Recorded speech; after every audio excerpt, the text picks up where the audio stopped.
Dear student, આજે આપણે નવો પોઈન્ટ શરૂ કરીએ. નિયમનિષ્ઠ ભાર યાની કે ફોર્મલ ચાર્જ. તો ફોર્મલ ચાર્જ અને ગુજરાતી થાય નિયમનિષ્ઠ ભાર. ફોર્મલ ચાર્જ ફોર્માલિટી ઉપરથી શબ્દ આવ્યો. ફોર્મલ ચાર્જ બહુ પરમાણુય આયન, ઘણા બધા પરમાણુ વાળો આયન, એને બહુ પરમાણુય આયન કહેવાય. ખાસ અંડરલાઈન કરજો, બહુ પરમાણુય આયન. આ અણુ કહેવાય, આયન નહીં, કારણ કે એની પર કોઈ વીજભાર નથી. આ ઘણા બધા પરમાણુ વાળો ઋણ આયન અને આ ધન આયન છે, આયન. સામાન્ય લોહીસની બિંદુ રચનાથી આકાર, લોહીસની બિંદુ રચનાથી આપણે આ બધી લોહીસની બિંદુ રચના થઈ, એ અણુની રચના સમજાવ. તો અણુનો આકાર કેવો હશે? પાણી છે, એમાં ઓક્સિજનના 4 એમાંથી એક એક હાઇડ્રોજન સાથે જોડાય એટલે બંધની સમજૂતી આપે. પણ કાયદેસર પાણીનો અણુ લઈએ તો એ કોણીય છે. લોહીસની બિંદુ રચનાની ખામી એ છે કે તે બહુ પરમાણુય આયનનો કે અણુનો આકાર સમજાવી શકતો નથી. કારણ કે આયનમાં દરેક પરમાણુથી નહીં પણ એકંદર આયન પરનો કુલ ભાર બતાવે છે. આપણે એમોનિયમ લઈએ, તેમાં કયા પરમાણુનો પ્લસ છે એ ખબર નથી, એકંદર ઓવરઓલ બતાવે. આયનો3 માઇનસ આખા આયનનો ચાર્જ બતાવે. કાર્બોનેટ આખા આયનનો વીજભાર બતાવે છે, પણ એની અંદર રહેલા પરમાણુનો પર્ટિક્યુલર વીજભાર કેટલો એ બતાવતો નથી. પરંતુ દરેક પરમાણુ પર નિયમનિષ્ઠ એટલે ફોર્મલ ચાર્જ સૂચવવાનું શક્ય બન્યું છે. આ માટે એક સૂત્ર છે, આપણે એનો ઉપયોગ કરશું. બહુ પરમાણુય અણુ અથવા તો આયન એટલે ઘણા બધા પરમાણુ O2 હોય, NH3 હોય, હિલિયમ ને એક પરમાણુય અણુ કહેવાય. એમાં એક જ પરમાણુ છે. આ બહુ પરમાણુય અણુ કે બહુ પરમાણુય આયન એના નિયમિત વ્યાખ્યા આપી શકાય. ફોર્મલ ચાર્જની અલગ અથવા તો મુક્ત અવસ્થામાં પરમાણુ હોય ત્યારે સંયોજકતા ઇલેક્ટ્રોનની સંખ્યા અને લોહીસની રચના પ્રમાણે તે પરમાણુને સૂચિત ઇલેક્ટ્રોનની સંખ્યાના તફાવતને નિયમનિષ્ઠ ભાર કહેવામાં આવે છે. એટલે કે અલગ અથવા તો મુક્ત, એટલે એ એમોનિયા હોય તેમાં બધા પરમાણુ અલગ હોય ત્યારે સંયોજકતા કક્ષાના ઇલેક્ટ્રોન એટલે નાઇટ્રોજનની બહારની કક્ષાના 5 હાઇડ્રોજનમાં 1, તો દરેક હાઇડ્રોજન એક એક, આ 3 ને 5 8 ઇલેક્ટ્રોન થયા. અને લોહીસની રચના પ્રમાણે તે પરમાણુને સૂચિત ઇલેક્ટ્રોનની સંખ્યાનો તફાવત. એટલે એના માટે એક સૂત્ર છે, લોહીસના બંધારણમાં ઇલેક્ટ્રોનની સંખ્યા એના તફાવતને નિયમનિષ્ઠ ભાર કહેવાય. તેના માટેનું સૂત્ર છે, લોહીસની રચનામાં પરમાણુ પરનો નિયમનિષ્ઠ ભાર એટલે અણુની અંદર રહેલા પરમાણુ પરનો વીજભાર કેટલો હશે? તો કે જે તે પરમાણુની સંયોજકતા ઇલેક્ટ્રોનની કુલ સંખ્યા. ધારો કે મારે એમોનિયામાં નાઇટ્રોજનનો નિયમનિષ્ઠ ભાર ફોર્મલ ચાર્જ ગણવો છે, તો નાઇટ્રોજન એકલો હોય ત્યારે સંયોજકતા કક્ષાના ઇલેક્ટ્રોન કેટલા? 5 માઈનસ અબંધકારક એટલે નાઇટ્રોજનના ટોટલ 5 ઇલેક્ટ્રોન હતા સંયોજકતા કક્ષાના, એમાંથી 3 ઇલેક્ટ્રોન બંધમાં વપરાઈ ગયા, તો એથી 2 બાકી છે. એટલે અબંધકારક ઇલેક્ટ્રોનની કુલ સંખ્યા 2 માઈનસ 1 પછી કૌંસમાં બંધકારક એટલે બંધમાં વપરાયેલા 2 ને 2 4 ને 2 6 ઇલેક્ટ્રોન, એને ભાગ્યા 2 એટલે અને 3 આવશે તો 5 માઈનસ 5 એટલે 0. તો નાઇટ્રોજન ઉપર કોઈ વીજભાર હોતો નથી. આ રીતે નિયમનિષ્ઠ ભાર ગણવામાં આવે છે. કે આપણે દાખલા જોશું આવડી જશે. એટલે કોઈ પણ અણુ કે પરમાણુ માટે આવા નિયમનિષ્ઠ ભાર ગણવાના હોય છે. તો આવા નિયમનિષ્ઠ ભાર ગણવા માટે બરાબર આપણે કેટલાક વાત કરીશું નિયમોની.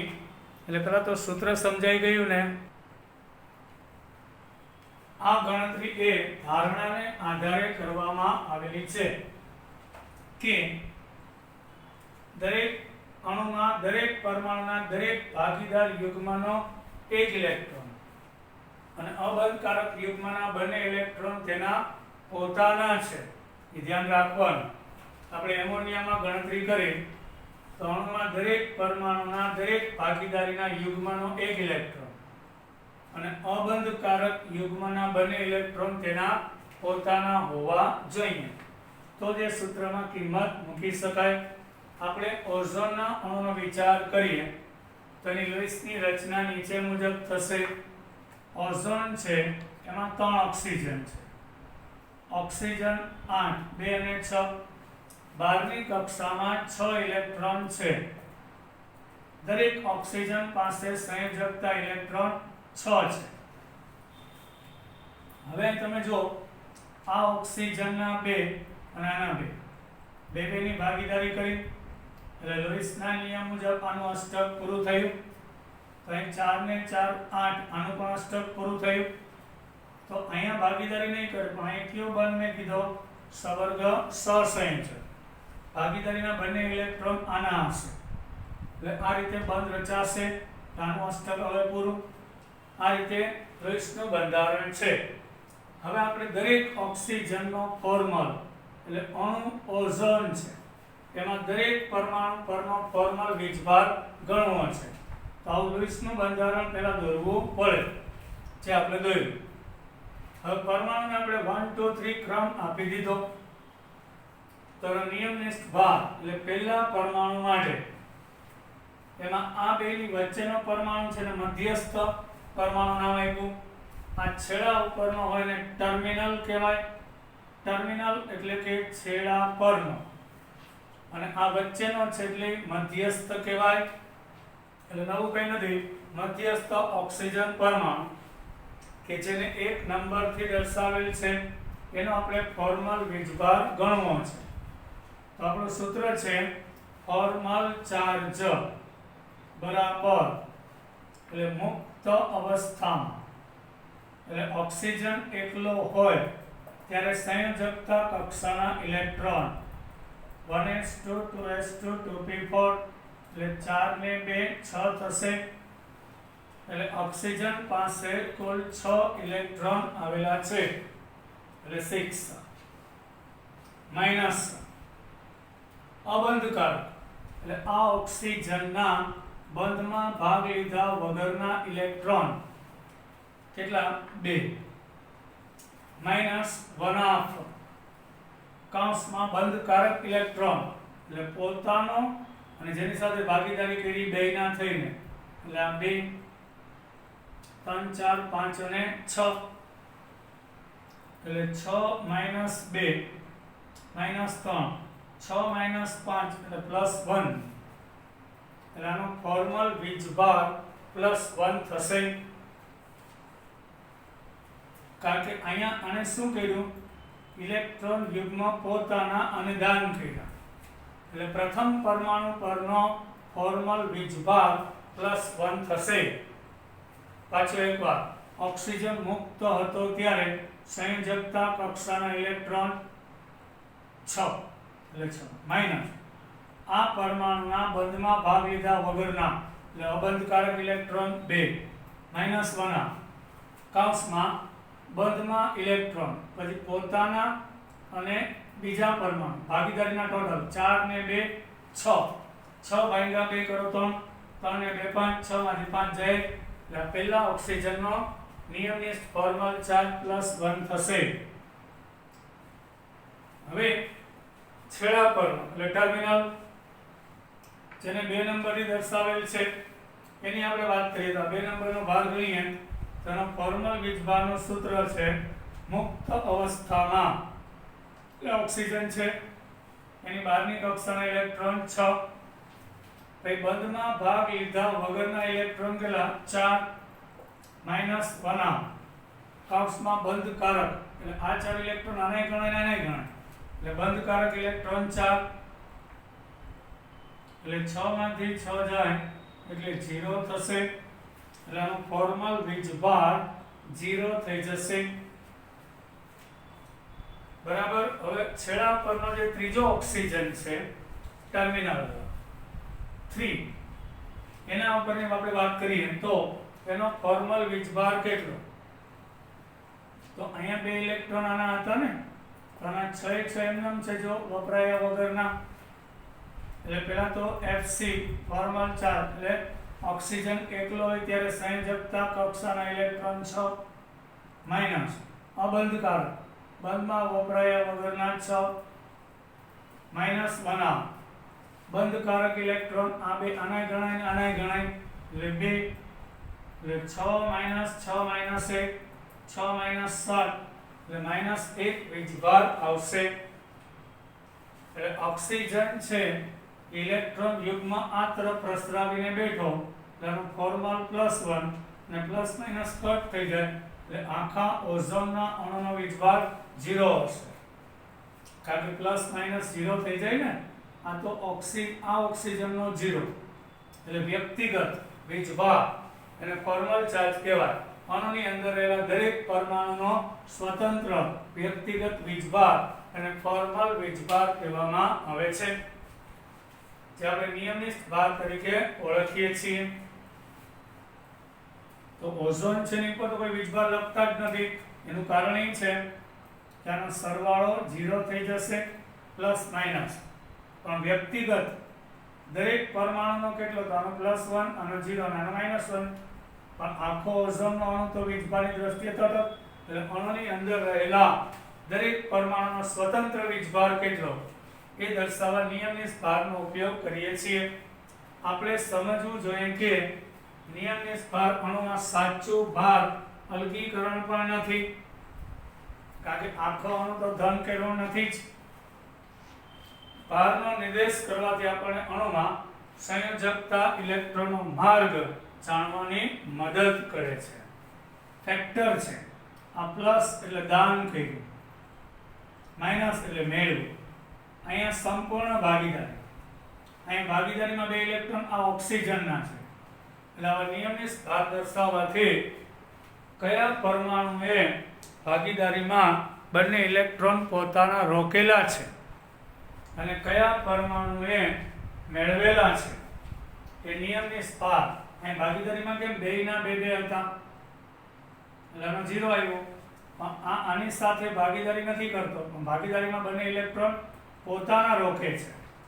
આના 2 ના આના 2 એવું નથી, આ 2 વચ્ચે બંને ઇલેક્ટ્રોન આના છે, એટલે આપણને દિશા બતાવો કે આને 2 ઇલેક્ટ્રોન આને માટે ભાગીદારીમાં રોક્યા, +2 - એમ દર્શાવે છે.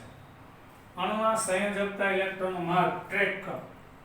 નિયમિત ભાર શક્ય લોહીસ રચનાની સંખ્યામાંથી નિમ્ન ઉર્જા ધરાવતા રચનાની પસંદગી કરવામાં મદદરૂપ થાય છે. લાવો ફોર્મલ વીજભાર શક્ય લોહીસના જે બંધારણ હોય એમાં સૌથી ઓછી ઉર્જા વાળું, કારણ કે અણુ ઓછી ઉર્જા હોય તો વધારે સ્થાયી હોય, એટલે લોહીસના જે બંધારણ પૈકી કયું બંધારણ ઓછી ઉર્જા ધરાવે તે સમજવામાં મદદરૂપ થાય છે. સામાન્ય નિયમનિષ્ઠ ઉર્જા રચના એ છે કે સૌથી ઓછો નિયમિત ભાર છે. નિયમિત ભાર એવું પરિબળ છે જે બંધનમાં શુદ્ધ સહસંયોજક ખ્યાલ, જેમાં પડોશી પરમાણુમાંથી સમાન રીતે ભાગીદારી થયેલ છે ઇલેક્ટ્રોન યુગ્મ છે. એટલે અહીંયા જો આ બે વચ્ચે ફોર્મલ ચાર્જનો ડિફરન્સ નથી, આ 0 છે, એટલે ભાગીદારી સંપૂર્ણ શુદ્ધ. અને બંને પરમાણુના ઇલેક્ટ્રોનની ભાગીદારી છે. અહીં ભાગીદારીમાં કોઈ એકના જ ઇલેક્ટ્રોન વપરાય છે, એટલે નિયમની ભાર પરથી ખબર પડે છે. જે બંધનમાં એટલે બંધમાં સહસંયોજક ખ્યાલ પાડોશી પરમાણુની સમાન રીતે ભાગીદારી થયેલ ઇલેક્ટ્રોન યુગ્મ છે. સામાન્ય રીતે નિમ્નતમ ઉર્જા રચના એટલે કે સૌથી ઓછો નિમ્નતમ ભાર ફોર્મલ ચાર્જ એટલે 0. એનો મતલબ આનો ફોર્મલ ચાર્જ 0 છે એટલે આ બે વચ્ચે સંપૂર્ણ સહસંયોજક બંધ છે. નિયમિત ઉર્જા રચના નિમ્નતમ એટલે ઓછામાં એટલે 0, જેમાં સૌથી ઓછો નિયમિત ભાર છે એટલે 0 વીજભાર છે. તેનો મતલબ કે આ બે પરમાણુ વચ્ચે સંપૂર્ણ શુદ્ધ સહસંયોજક બંધ છે. પણ આ બે વચ્ચે ફોર્મલ ચાર્જ રચાય છે, પણ આ બે વચ્ચે ભાગીદારી છે શુદ્ધ નથી. કારણ કે ભાગીદારી નિયમ મુજબ બેયના ઇલેક્ટ્રોન રોકાવા જોઈએ, અહીં ભાગીદારીમાં કોઈ એકના જ રોકાય છે. બરાબર. એના ઉપરથી નિયમિત ભાર પરથી કોઈ પણ બે પરમાણુ વચ્ચે સંપૂર્ણ સહસંયોજક બંધ છે કે કોઈ એકના જ ભાગીદારીમાં ઇલેક્ટ્રોન રોકાયેલા છે તેનો આપણને ખ્યાલ આપે છે. હવે આપણને પ્રશ્ન થતો હતો કે શું દરેક અણુની અંદર લુઈસની બિંદુ રચના લાગુ પડે? અને લુઈસે કીધું એ મુજબ દરેક અણુમાં અષ્ટક પૂરું થતું જ હોય નહીં. ખોટી વાત. એટલે અષ્ટકનો નિયમ ઉપયોગી હોવા છતાં અંડરલાઈન કરો, સાર્વત્રિક નથી. જે બધા અણુ આપણે ગણતરી કરી એ બધા માટે લુઈસ લાગુ પડે છે. મોટા ભાગના કાર્બનિક સંયોજનની રચના સમજવા માટે ઉપયોગી છે. તમારા 10મા ધોરણમાં કાર્બનિક રસાયણમાં મિથેન આવતું હતું, તો કાર્બનનો પરમાણુ ક્રમાંક 4 છે, 6. 2 ને 2 4 ને 2 6. તો એ પહેલી કક્ષામાં 2, 12મી કક્ષામાં 4 ઇલેક્ટ્રોન છે. હાઇડ્રોજનનો પરમાણુ ક્રમાંક 1 ઇલેક્ટ્રોન છે. એટલે કાર્બનનો 1 ઇલેક્ટ્રોન હાઇડ્રોજનના 1 ઇલેક્ટ્રોન સાથે ભાગીદારી કરે છે અને સહસંયોજક બંધ બનાવે છે. તો હાઇડ્રોજનમાં અહીંયા અષ્ટક નહીં 2 પૂરા થાય અને કાર્બનમાં અષ્ટક પૂરું થાય. હાઇડ્રોજન તો આમે અપવાદ છે, પહેલી કક્ષામાં 2 ઇલેક્ટ્રોન સમાવે એટલે એ પણ અષ્ટકના નિયમનું પાલન કરે. એટલે મોટા ભાગના જે કાર્બનિક સંયોજન છે એની રચના સમજવા માટે લુઈસનું બંધારણ ઉપયોગી છે, અષ્ટકનો નિયમ ઉપયોગી છે. પણ આવર્ત કોષ્ટકમાં બીજા આવર્તના તત્વને લાગુ પડે. આવર્ત કોષ્ટકમાં બીજા આવર્તના તત્વો, પહેલા આવર્તમાં 2 હાઇડ્રોજન હિલિયમ, બીજો આવર્ત બીજી lithium beryllium boron carbon, nitrogen oxygen fluorine નિયમ એને લાગુ પડે. પણ ત્રીજા આવર્તમાં sodium magnesium aluminium silicon phosphorus chlorine એમને લાગુ પડતો નથી. નિયમ તો અમે નિષ્ક્રિય છે, અષ્ટક પહેલેથી જ પૂરું થયેલું છે. એટલે આવર્ત 3 ના તત્વો માટે અપવાદ છે, એમાં અષ્ટકના નિયમનું પાલન થતું નથી.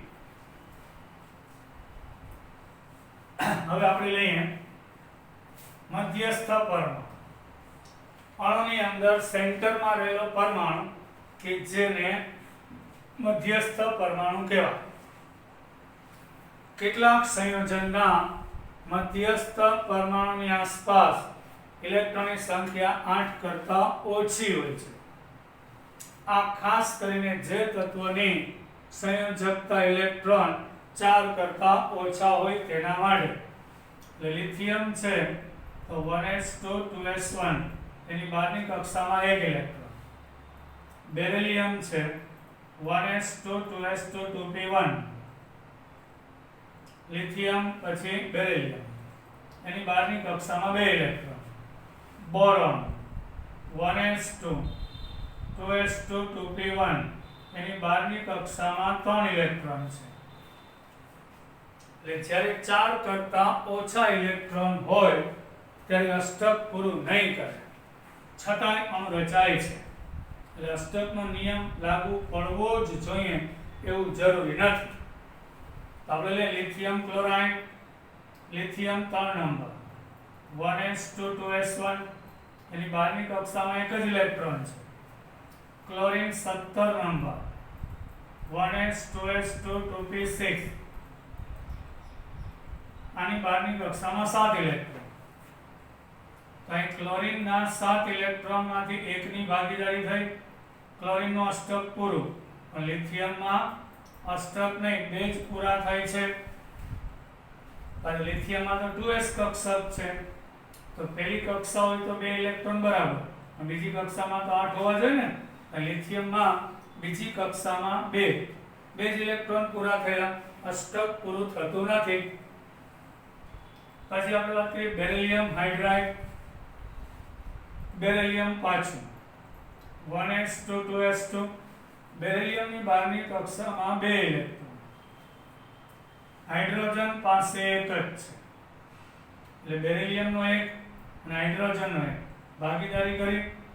તો બેરિલિયમના જો હાઇડ્રોજનના તો ઠીક છે, 2 જ થવા જોઈએ, થઈ ગયા, પણ બેરિલિયમના 4 જ ઇલેક્ટ્રોન પૂરા થયા, તેમાંથી અષ્ટક પૂર્ણ થતું નથી.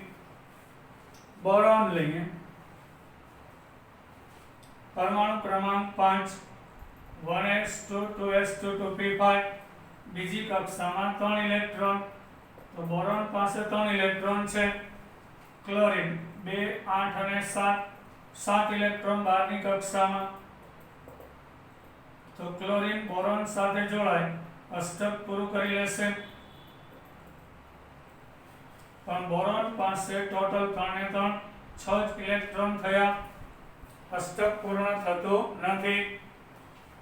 પછી મધ્યસ્થ પરમાણુમાં 6 જ થયા, એટલે વચ્ચેનો પરમાણુ મધ્યસ્થ કહેવાય.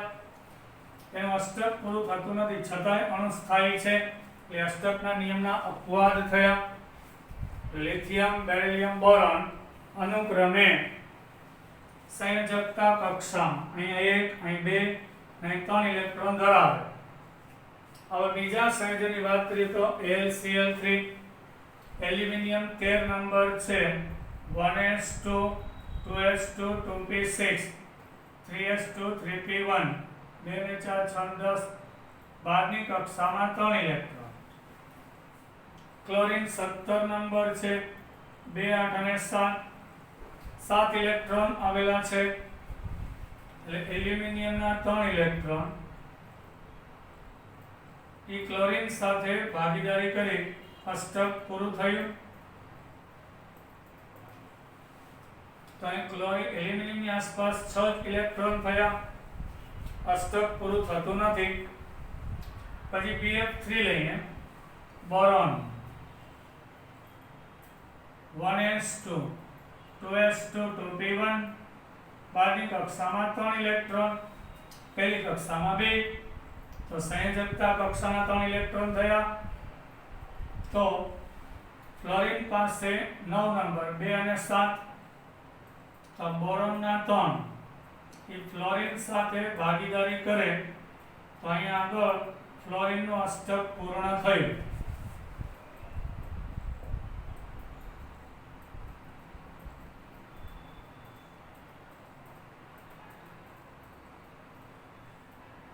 પણ બોરોન પાસે 6 જ થયા, એટલે અષ્ટક પૂરું થતું નથી.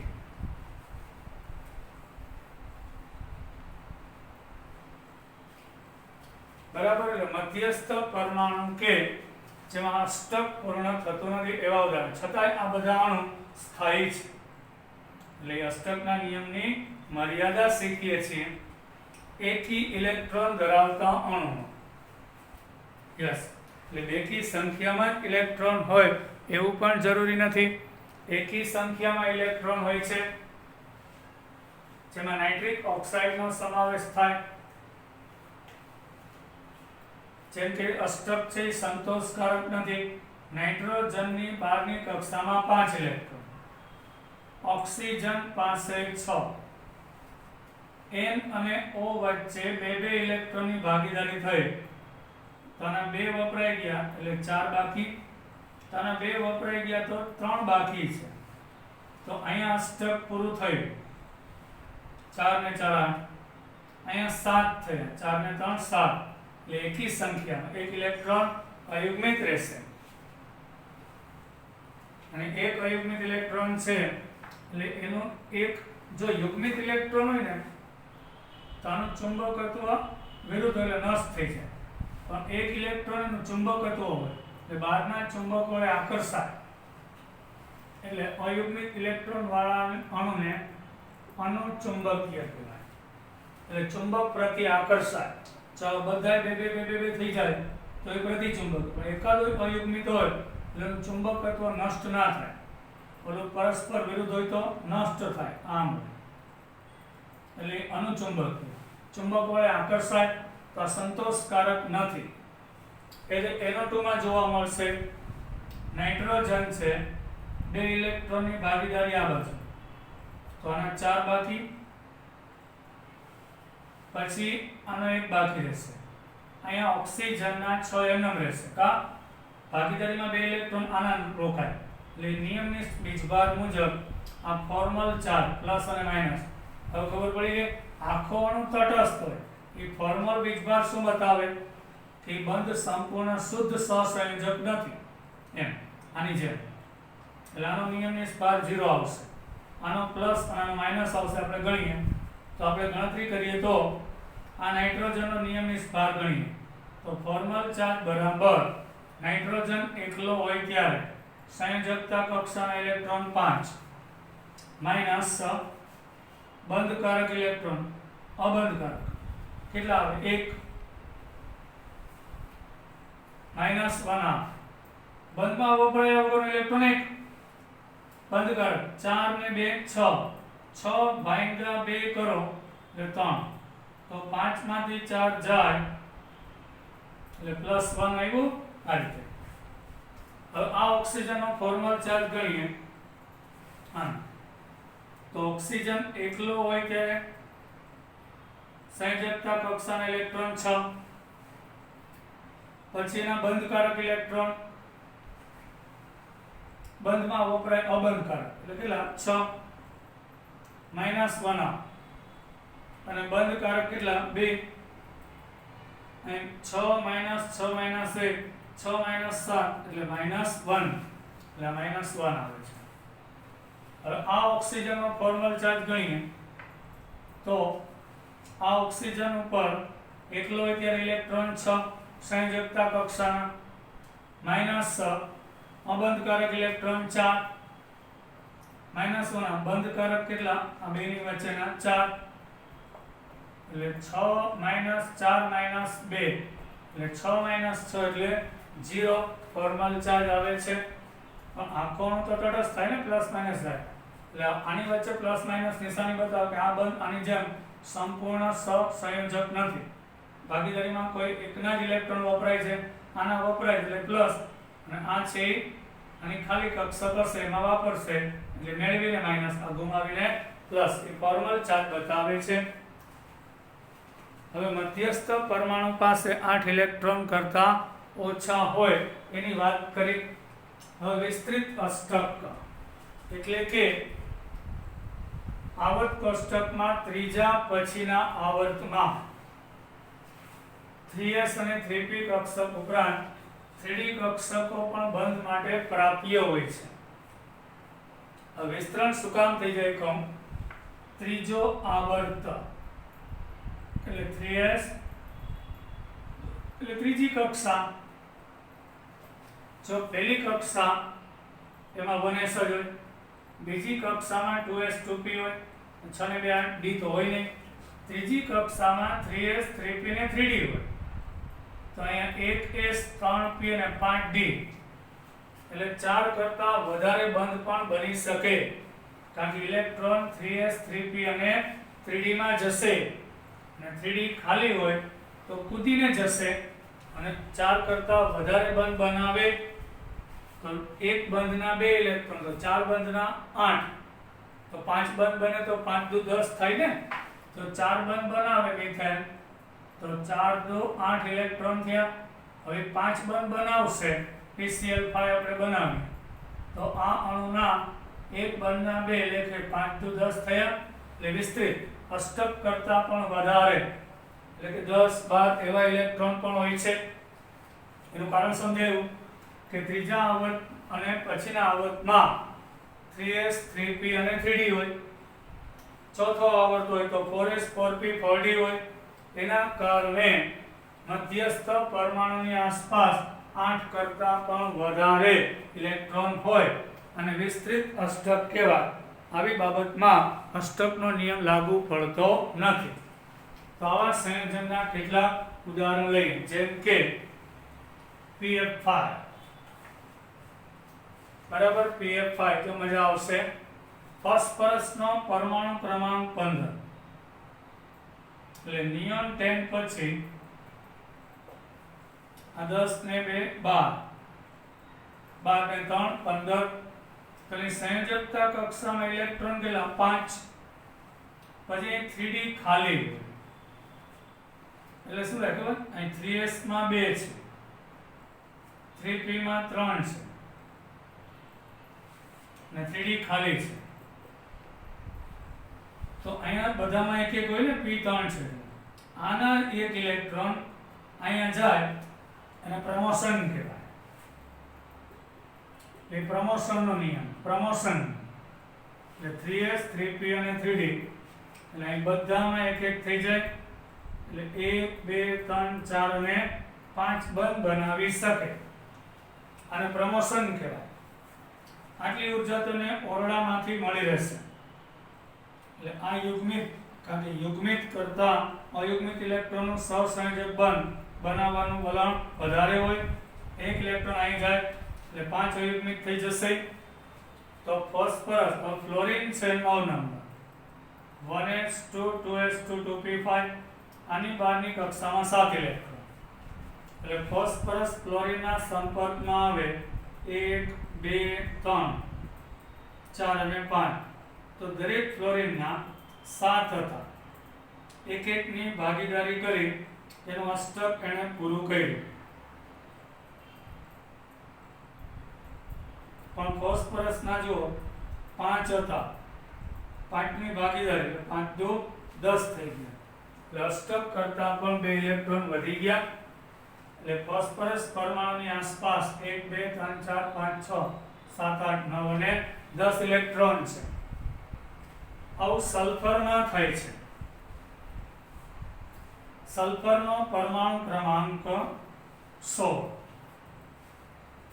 3s2 3p4 થાય. અહીં 4 છે, 3s માં 2, એટલે બહારની કક્ષાના ઇલેક્ટ્રોન 6 છે. પણ 2s અને 2p ના ઇલેક્ટ્રોન પ્રમોશન ન થાય, કારણ કે 2d હોય જ નહીં. એટલે 3s માંથી 1 અને 3p માંથી 1, એટલે જે યુગ્મિત હોય એ અયુગ્મિત થાય. એટલે 3 ને 4 ને 5 ને 6 સહસંયોજક બંધ બનાવી શકે. એટલે SF6 છે.